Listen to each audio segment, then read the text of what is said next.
You ever just stare at a tiny baby and think, how do they do that? The instinctive way they nuzzle, that feeling that they're looking right through you. It almost feels a bit magical, doesn't it? Uh-huh, it really does. But what if those aren't just cute baby things, but glimpses of something, I don't know, truly profound? Interestingly, those seemingly simple aspects of infancy could actually point to inherent abilities, a kind of foundational potential we often overlook as we grow. Exactly. And that's precisely what we're diving into today.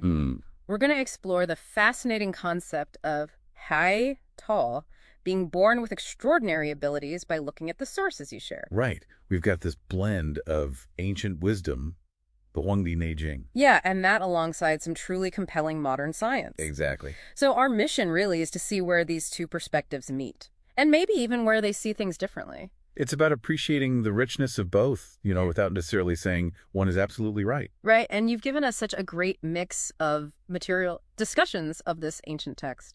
And then modern research on infant development. And even some looks at more, well, let's call them less conventional ideas about childhood capabilities. Definitely venturing into some interesting territory there. So let's get right to it, starting with the deep roots of this idea. Okay, let's unpack this concept of sir. It's worth noting how the Huangdi Neijing begins. Yeah. The interpretation of possibly referring to a flood era is quite striking. A flood era, like a reset. Kind of. It's like setting the scene for a fresh start for humanity. Or, in our context, maybe for each new human life. It's like a symbolic clean slate. And then the idea that who isn't just one specific person. Right. The sources suggest it can also represent humanity as a whole, or the center of things. Even the spleen and stomach in traditional Chinese medicine. And, crucially for us, even a newborn baby. Wow. That really emphasizes the interconnectedness that's so central to traditional thought. What this boils down to is this: seeing a newborn within this vast interconnected web. The interpretation where it can symbolize a newborn is key because it suggests this opening isn't about a singular mythic figure, but about the inherent potential within every single human being from the moment they're born. Which takes us directly to Susa. So it's not just about this legendary emperor, right? No, not at all. The sources emphasize that this applies to every single baby, this divine spark, this inherent extraordinary nature. It isn't just a nice story. Seems not. Let's look at some of these traditional observations and see how they resonate with what modern science is uncovering. Okay. First up, that incredible baby smell. Babies smelling so wonderfully sweet. Even their feet is something everyone notices. Right. It's almost universally recognized. And interestingly, what seems like a poetic observation, well, it has a very real biological basis. Really? Like what? Modern science points to substances like vernix caseosa. Oh, that white waxy stuff. Oh, exactly. That kind of waxy coating you see on a newborn skin, and also remnants of the amniotic fluid they were in. These contribute to that unique scent. And this is where it gets really interesting. Research has actually shown that this smell isn't just pleasant to us. It triggers the reward pathways in a mother's brain, releases dopamine. Ah, dopamine, the brain's feel-good chemical. Right. So it's like the smell of something utterly delightful, but specifically designed, it seems, to strengthen that incredibly important mother-infant bond. So the key insight here is that the seemingly poetic observation of a sweet baby smell is actually a clever evolutionary trick to bond mother and child, driven by specific biological compounds triggering dopamine release. From a broader perspective, this divine scent, as the traditional observation might suggest, it isn't necessarily magic, but a very ingenious biological mechanism. Exactly. It helps ensure the survival of this vulnerable new being by activating those caregiving instincts in the parent. What this boils down to is that this simple observation speaks to a deep evolutionary strategy. It really does. Okay, next we have Tian, the innocent, pure infant. Right, the red child. The sources link this to Taoism and that idea of uncarved jade. The pristine state. And Laozi comparing the virtuous person to an infant in the Tao Te Ching. Even Confucianism with Mencius talking about holding on to the heart of a child. It's this concept of inherent goodness and purity, isn't it? Before the world shapes us too much. Yeah. And it's worth noting the parallel with modern science here. How so? We're learning that infants aren't blank slates, not at all. Right. They actually come with these incredible perceptual superpowers. Superpowers? Like what? Well, for example, they can distinguish between sounds and languages they've never heard before. Wow. Or even tell the difference between individual monkey faces, abilities that actually fade as they get older. They fade? Why? Through something called perceptual narrowing. Basically, their brains become more specialized for their own environment, tuning out what isn't immediately relevant. So the key insight here is that infants possess a wider range of sensory abilities than adults, suggesting an inherent completeness before specialization sets in. So it's like they come into the world with this incredible, unfiltered way of taking everything in before their brains start to become experts in their specific surroundings. So in a way, they are seeing the world in a pure, less biased way. This raises an important question about what we might lose as we develop. Doesn't it? The convergence of these philosophical ideas and scientific findings suggests that infants possess an inherent completeness, a unique way of interacting with the world before experience fully shapes them. It really challenges that old idea of the mind being a blank slate at birth. Absolutely. From a broader perspective, we see cross-cultural beliefs in the sacredness of newborns emerging alongside this scientific view of early consciousness. It's quite profound. Now let's talk about something really specific. Oh, yeah? That clenched fist. Ah, yes, the wogu. With the thumb tucked inside. The sources say this is the first sign of us, and is linked to fari, stabilizing the spirit and the liver. Interestingly, modern science recognizes this as the palmar grasp reflex. Okay, the grasp reflex. I've seen that. Right. It appears very early in gestation, actually, and usually disappears within the first few months after birth. How does it work? If you gently touch a baby's palm, their fingers will automatically curl around and grip. It's quite strong. Yeah, surprisingly strong. We understand the neural pathways involved. It's a reflex originating in the spinal cord that's also influenced by higher brain centers. And it's thought to have an evolutionary purpose, right? Like helping baby primates cling to their mothers. That's the leading theory, yes. Helping infant primates and perhaps our own ancestors cling on. But the shot, as described, is slightly different, isn't it? With the thumb specifically at the base of the ring finger. That's a crucial nuance.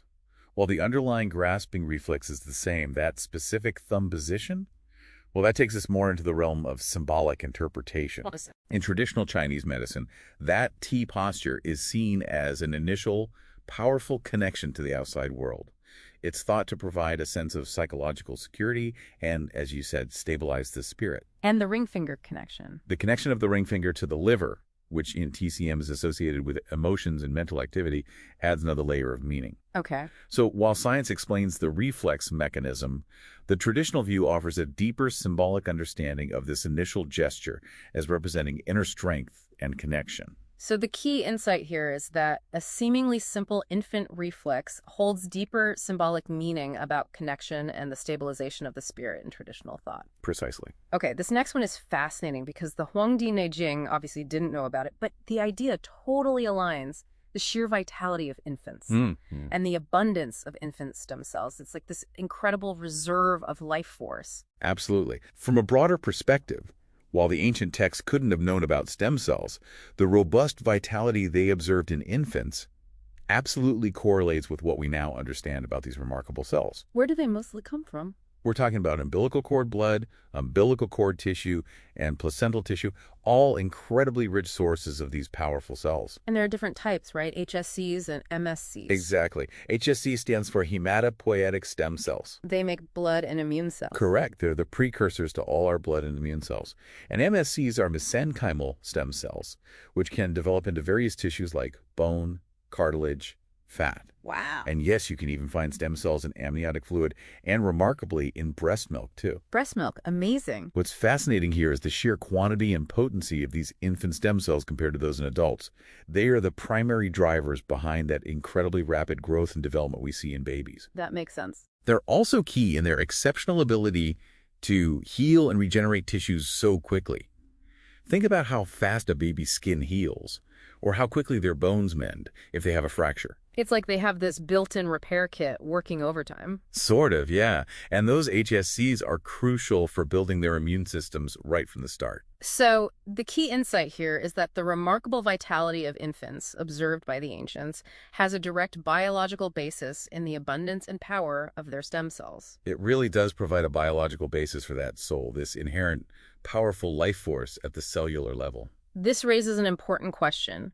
How much of what we perceive as the magic of infancy is actually rooted in this incredible cellular activity? It's a beautiful example of how traditional observations can find resonance in modern biological discoveries, a real convergence. Now, let's delve deeper into that red child idea by looking at some specific lines from Laozi's Tao Te Ching. Okay, chapter 55 has some gems. The first one is, weak bones and soft muscles, yet they clench their fists so strongly. It's worth noting how accurately Laozi captured that seemingly contradictory state. It is quite paradoxical. A baby's bones are indeed more flexible, with a good amount starting as cartilage. Their joints have great mobility, yet, as we discussed, that grasp reflex is surprisingly strong. So it's a perfect illustration of that Taoist principle of softness overcoming hardness, Kanyaloshe. Exactly. The key insight here is the paradoxical strength found within the apparent weakness of infancy, a concept highlighted in Taoist philosophy. It's like this inherent resilience, even in their apparent fragility. Then there's the line, Kumdo, not knowing the union of male and female, yet the penis erects. This is the perfection of essence. That's a very poetic way of describing something quite biological. Indeed.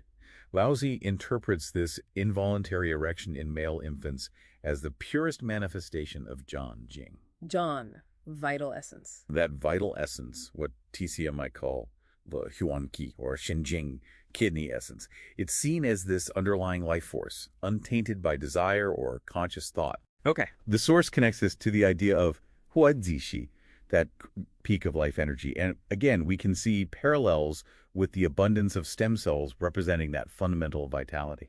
So the key insight is that even seemingly involuntary biological functions in infants were seen in traditional thought as expressions of pure, untainted life force. Right. A sign of inherent completeness. And finally, Tuche, crying all day without becoming hoarse. This is the perfection of harmony. Ah, yes. Anyone who's been around a baby knows they can cry.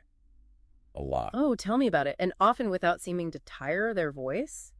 Interestingly, Laozi's explanation is, his is he, the utmost harmony. Harmony of what? Harmony of yin and yang, of organ functions, and the flow of qi. For those unfamiliar, yin and yang are complementary forces in traditional Chinese philosophy. Representing different aspects of energy and phenomena. Right.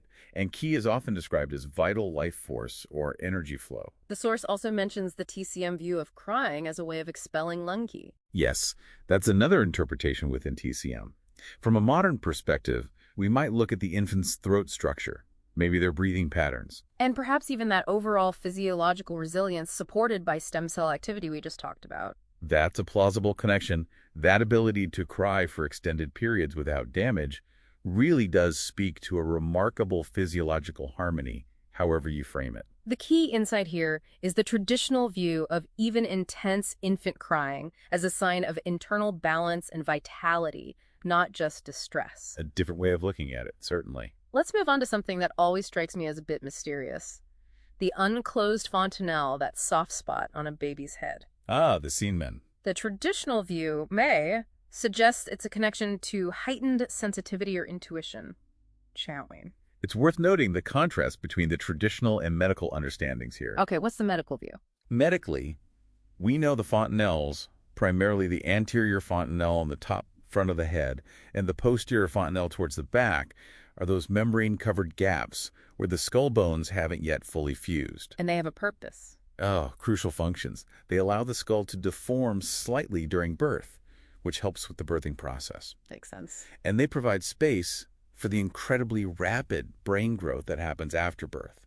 The brain grows so much in that first year. Right. And we also use them clinically. Yes, to assess things like the baby's hydration level, intracranial pressure, their general development. And they close at different times, right? The back one pretty early, the front one later. Exactly. The posterior fontanelle usually closes within a couple of months, while the anterior fontanelle can take anywhere from, say, 9 months to over a year, maybe 18 months or even longer sometimes, to fully close. And there's a clinical significance to when they close and their size? Definitely. Delayed closure, for example, can sometimes indicate underlying health issues that need looking into. Interestingly, the source mentions a study that didn't find a direct correlation between the size of the anterior fontanelle and developmental delay in infants with positional plagiocephaly. That's the flattening of the head. Yeah, which is common and usually harmless. However, it's generally understood that premature closure could theoretically restrict brain growth, though that's quite rare. Then you have the TCM perspective. Linking delayed fontanelle closure to zhengtibuzu, insufficient essence qi. Especially shénlíng, kidney essence deficiency. Right, and the kidney's role in brain and bone development in TCM. They even have treatments aimed at tonifying the kidneys in such cases. This raises an important question about how these different perspectives view the same physical phenomenon. One sees bone fusion and brain space, the other sees essence and kidney function. But the timing is interesting. Absolutely. The period of open fontanelles coincides exactly with the brain's most rapid growth and what we call neuroplasticity. The brain's ability to change and adapt. Precisely. Its ability to reorganize itself by forming new neural connections. This aligns perfectly with those perceptual superpowers and heightened sensitivity we discussed earlier. So that open state might actually facilitate that rapid learning. That's a compelling thought. And from a broader perspective, the traditional view of the fontanelle as a symbolic link to the cosmos or divinity, well, that adds a whole other dimension to this physical characteristic. The key insight here is the convergence of the open fontanelle period with rapid brain development and heightened sensory abilities, with traditional thought viewing it as a potential gateway to greater sensitivity. It's a fascinating intersection. The source also brings up an interesting growth sequence. The top closes first, then the bottom opens, the bottom legs opens, then the top mouth opens. What does that mean exactly? Well, it's worth noting that this observation, while maybe not a strict medical rule, reflects a general developmental trend. Okay. Brain development, which we could loosely associate with the skull bones fusing and the fontanelles closing as signs of maturation, generally precedes the development of complex motor skills like walking. The top closing before the legs open. Ah, I see. Brain before legs? Kind of. And then language development involving higher cognitive functions related to the mouth opening typically takes off after that initial period of motor development. So the timing makes sense. Walking around 1 year, then language really explodes. Generally, yes. We usually see babies starting to walk around their first birthday, maybe a bit earlier or later, and their vocabulary expands significantly in the year or two following. And again, the TCM view connects us to the kidneys. Right. The TCM view of the kidney's role in governing bones, marrow, brain, and overall growth provides a unifying framework that connects these seemingly disparate aspects of development: fontanelle closure, walking, speaking. The key insight here is the observed sequence of development, with brain maturation generally preceding motor skills and then more complex cognitive functions like speech. It highlights a kind of natural unfolding. Now, the idea of weak yet able to speak. The sources point out this isn't just about spoken language, right? But the broader communication of infants. Exactly. Think about it. Even before they say their first recognizable word, babies are incredibly communicative. Oh, definitely. Crying is communication. Absolutely. They have a whole range of cries that signal different needs: hunger, discomfort, tiredness. They gurgle and coo. They use a vast array of facial expressions. Big smiles, frowns. Body movements, intense eye contact. They're constantly signaling their needs and emotions to their caregivers. And it's crucial for caregivers to pick up on those cues, isn't it? Those engagement cues like eye contact and smiling, and disengagement cues like looking away or fussing. Vitally important. It's so important for building that secure attachment, that sense of safety and connection. And then you have this beautiful concept of what's sometimes called attunement play or emotional attunement. Ah, yes. That synchronized dance. That synchronized neural activity between infant and caregiver, especially through gazing at each other and using loving vocalizations. Often referred to as motherese, or infant-directed speech. That higher pitch, melodic tone babies love. It's like they're dancing on a neurological level, you said. And this plays a huge role in the baby developing their own ability to understand and regulate their emotions. It really lays the foundation for emotional intelligence. The source even talks about a dialogue with the universe, which sounds very poetic. It does, but if we unpack this, it relates to some fascinating scientific findings. Like what? Think about what's called intuitive physics. Intuitive physics? Yeah, the innate understanding babies seem to have about basic physical laws. Like, they seem surprised if an object floats in midair or passes through a solid surface. They know unsupported objects should fall. Wow, really? That early? Apparently so.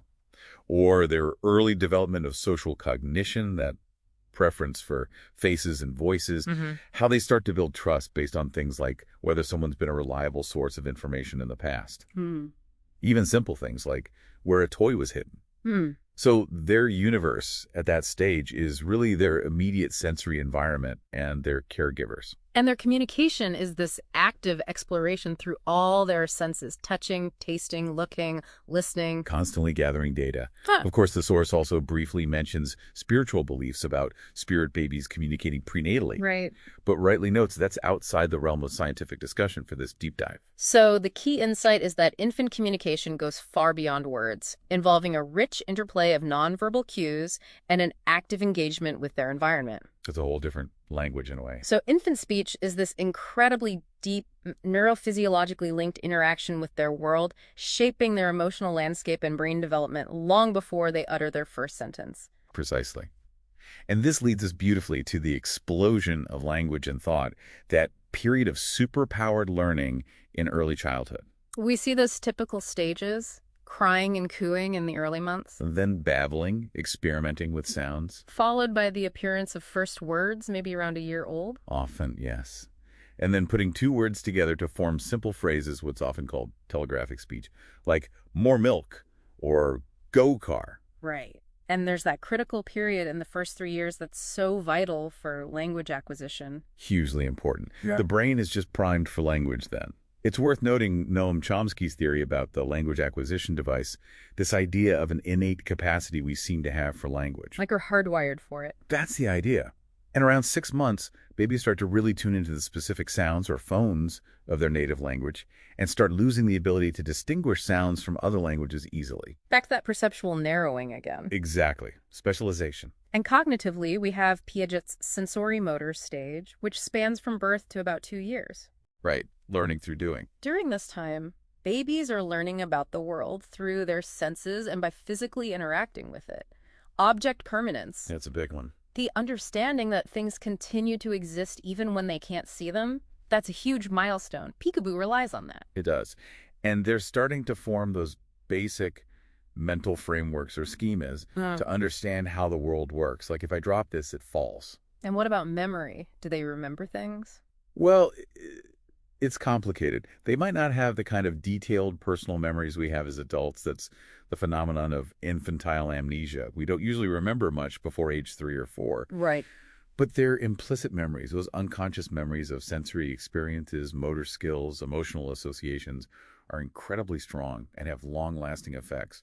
They're learning all the time, even if they can't consciously recall it later. And problem solving. They're developing problem-solving skills, moving from simple reflexes to more purposeful experimentation as they get older, pulling a string to get a toy, figuring out how shapes fit into holes. It all comes back to that incredible neuroplasticity of the infant brain, right? Absolutely. Those synapses, the connections between brain cells, forming at an astonishing rate in those early years. Billions and billions of connections being made. And again, those perceptual superpowers, giving them this incredibly rich data to learn from before their brains become more specialized. They really are born to learn, actively exploring everything around them, sucking, watching, touching, you name it. That's their job. So the key insight here is that infancy is a period of intense neuroplasticity and innate learning mechanisms that drive rapid cognitive and linguistic development. So when we talk about a modern interpretation of, or that innate wisdom or intelligence, it's not about them having pre-existing knowledge like an adult, but this powerful biological and cognitive readiness for rapid learning and development. A potential. A huge potential. Fueled by neuroplasticity, those built-in learning mechanisms, an intuitive understanding of the physical world, and that early openness to all sorts of sensory input. Now, let's talk about Yu Erasunki, childhood harmony. The next stage. The source describes E as small, like a wriggling worm. Young, tender. And Linki, as complete and orderly, like aligned seedlings. It paints this picture of harmonious development of body and mind, shūnsenbuer. Body and mind as one. It's worth noting that this period really does see that continuous physical development, muscles getting stronger, better coordination, bones continuing to mature, senses becoming more refined. And that integration of all those different sensory inputs we mentioned. Right, sensory integration becomes much more sophisticated. And cognitively, they're moving through later stages of Piaget's theory, like the pre-operational stage. Developing symbolic thought, imagination. More complex language abilities, pretend play. All of that starts to blossom. And play becomes so crucial during this time, doesn't it? Absolutely critical. It's not just for fun. It's how they learn and develop all sorts of skills. Absolutely. Play is the primary way children explore their world and learn. It's where they experiment, solve problems, practice social skills, work through emotions. It's essential. And that idea of shūnsenbuer, the mind and body are interconnected, is so important here. Very much so. It's about embodied learning, where physical activity like running, jumping, building, it's all intertwined with cognitive development. Learning isn't just happening in the head. The source mentions that state of happy and without desires as a characteristic of this harmonious development in childhood. Perhaps reflecting that state of absorption and flow children often find in play, that inherent satisfaction in the process rather than striving for external goals. The key insight here is the emphasis on balanced physical and cognitive development in childhood, with play serving as a vital tool for this harmonious integration of mind and body. A really holistic view of childhood development. We shall briefly touch on the later stages the Huangdi Neijing mentions. Right, the full lifespan perspective. Eizhong, the Sejun adulthood, becoming earnest and diligent. It's portrayed as a shift, isn't it? From that earlier pureness or playful harmony to a more grounded state, emphasizing responsibility, hard work, maybe following societal rules more closely. And that's when they start talking about the body experiencing leakage, like menstruation and seminal emission. Signifying the onset of reproductive capability and a different phase of physiological function, according to TCM. And then shēng attainment and ascending to the heavens. Yeah, that final stage. It's presented as that final culmination of life, perhaps a return to something fundamental, maybe a spiritual attainment, or even a metaphor for the cyclical nature of life itself. The Huangdi Neijing also frames these life stages in terms of cycles, right?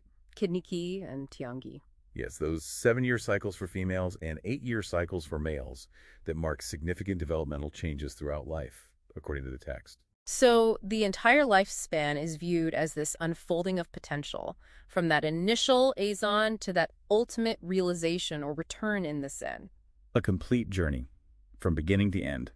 Now, the sources you shared also touch on something a bit more, well, fringe. Ah, yes. The special abilities. This idea of more extraordinary special abilities in children, it's definitely an area where the mainstream scientific community has a lot of questions and, frankly, skepticism. Understandably so. The standards for evidence are, and should be, very high for extraordinary claims. The source mentions Professor Lisa Cheng's research on finger reading. Right, the reported ability of some individuals, including children, to identify written text or images using their fingers rather than their eyes. And he had a theory. An information field. Yes, his information field theory attempts to provide a theoretical framework. It draws connections to concepts like quantum mind models and microtubules within cells. Microtubules, like tiny structures in our cells. Exactly. Though it's important to stress that these ideas, the information field, its connection to quantum effects in the brain in this way, are not widely accepted within mainstream science. And there's also mention of research in mainland China on things like banyundong. Telekinesis, essentially. The ability to move objects remotely using mental intention by individuals described as having special functions, including children, and some experiments that were described in the source. Yes, reports of various phenomena studied over the years. But from a broader perspective, it's crucial to acknowledge the significant scientific scrutiny and debate surrounding these claims. Absolutely crucial. There have been criticisms regarding the rigor of the experimental methodologies employed in some of this research. Concerns about controlling for subtle cues. Exactly. Concerns about the possibility of unintentional sensory cues, or what's sometimes called sensory leakage. particularly in the finger-reading experiments. You might recall the well-known James Randi challenge involving Gakpo Wu. Right, where the claimed abilities weren't demonstrated under the controlled conditions required by the challenge. Repeatability is key in science. And the information field theory hasn't really gained traction in the wider scientific community. No, it hasn't. And some of the underlying ideas have been linked to earlier concepts like torsion fields, which also haven't been scientifically validated despite claims over the years. The source also notes some concerns about academic transparency and ethical considerations related to the availability of detailed research protocols, and unfortunately, instances where alleged cheating has been reported in similar studies historically. This raises an important question about the need for robust evidence in science. While these areas are certainly intriguing to consider, the current state of the research suggests they remain on the fringes of scientific exploration. Why is that? Due to significant methodological challenges, difficulties in reproducing results consistently across different labs, and a lack of widely accepted theoretical frameworks that can explain these phenomena within our current understanding of physics and biology. So what's needed? For future progress in these areas, assuming the phenomena are real, we would need to see rigorously designed studies with strong controls against error and bias. Findings would need to be reproducible by independent research groups, and importantly, there needs to be open publication of methods and data to allow for thorough peer review and scrutiny by the scientific community.